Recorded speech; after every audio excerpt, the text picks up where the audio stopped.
पश्चिम बंगाल के उत्तर 24 परगना से आई ये सनसनीखेज वारदात इस वक्त राज्य की राजनीति और कानून व्यवस्था दोनों पर बड़े सवाल खड़े कर रही है। बता दें कि बीजेपी नेता शुभेंदु अधिकारी के पर्सनल असिस्टेंट चंद्रनाथ रथ की जान ले ली थी और शुरुआती जांच में इसे एक सुनियोजित घटना माना जा रहा है। पुलिस ने इस मामले में 3 स्थानीय हिस्ट्री शीटर को हिरासत में लेकर पूछताछ शुरू कर दी है, लेकिन अब तक इस घटना का साफ मकसद सामने नहीं आया है। जानकारी के मुताबिक घटना रात करीब 10:15 के बीच में हुई है, जब चंद्रनाथ रथ अपनी गाड़ी में सवार थे। गाड़ी में आगे की सीट पर वह खुद और ड्राइवर मौजूद थे, जबकि पीछे मिंटू नाम का उनका करीबी बैठा था। इस दौरान हमलावरों ने रास्ता रोका, गाड़ी को घेरा और मोटरसाइकिल से ताबड़तोड़ अटैक कर दिया, जिससे मौके पर ही उनकी जान चली गई। जिस तरह से वाहन को बदला गया, रास्ता ब्लॉक किया गया और हमला किया गया, उससे साफ संकेत मिलता है कि ये कोई अचानक की घटना नहीं, बल्कि पूरी योजना के तहत की गई है। वहीं इस घटना के बाद राजनीतिक बयानबाजी भी तेज हो गई है।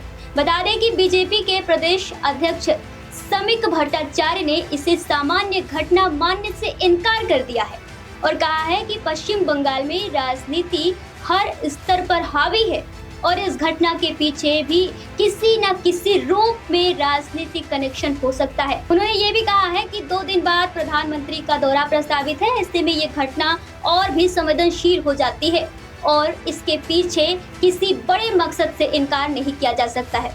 वहीं शुभेंदु अधिकारी ने अपने कार्यकर्ताओं से संयम बरतने और कानून को हाथ में न लेने की अपील की है, जो इस बात का संकेत है कि मामला राजनीतिक रूप से काफी गर्म हो चुका है और किसी भी तरह की प्रतिक्रिया स्थिति को और बिगाड़ सकती है। इसी बीच उत्तर प्रदेश सरकार में मंत्री ओम प्रकाश राजभर ने भी इस घटना पर प्रतिक्रिया देते हुए इसे दुखद बताया है और कहा है कि बंगाल में कानून व्यवस्था की स्थिति चिंताजनक है।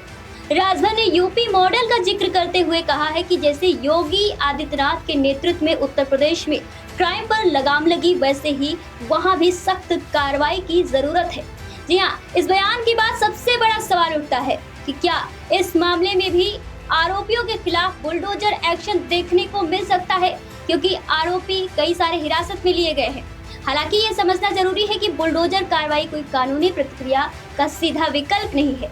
किसी भी राज्य में इस तरह की कार्रवाई प्रशासनिक और कानूनी आधार पर ही संभव होती है, जैसा कि अक्सर यूपी में होता आया है, और पश्चिमी बंगाल में इसकी संभावना राजनीतिक और कानूनी परिस्थितियों पर निर्भर करेगी। अब इस पूरे मामले का विश्लेषण करें तो ये 3 स्तरों पर समझ में आता है। पहला, क्राइम एंगल, जिसमें प्रोफेशनल तरीके से हमला, हिस्ट्री शीटर की संलिप्तता और सटीक टाइमिंग दिखाई देती है।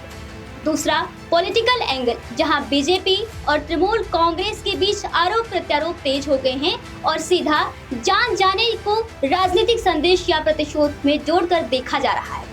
अब तीसरा, लॉ एंड ऑर्डर एंगल, जहां राज्य की कानून व्यवस्था पर सवाल उठ रहे हैं और विपक्ष इसे जंगल राज बता रही है।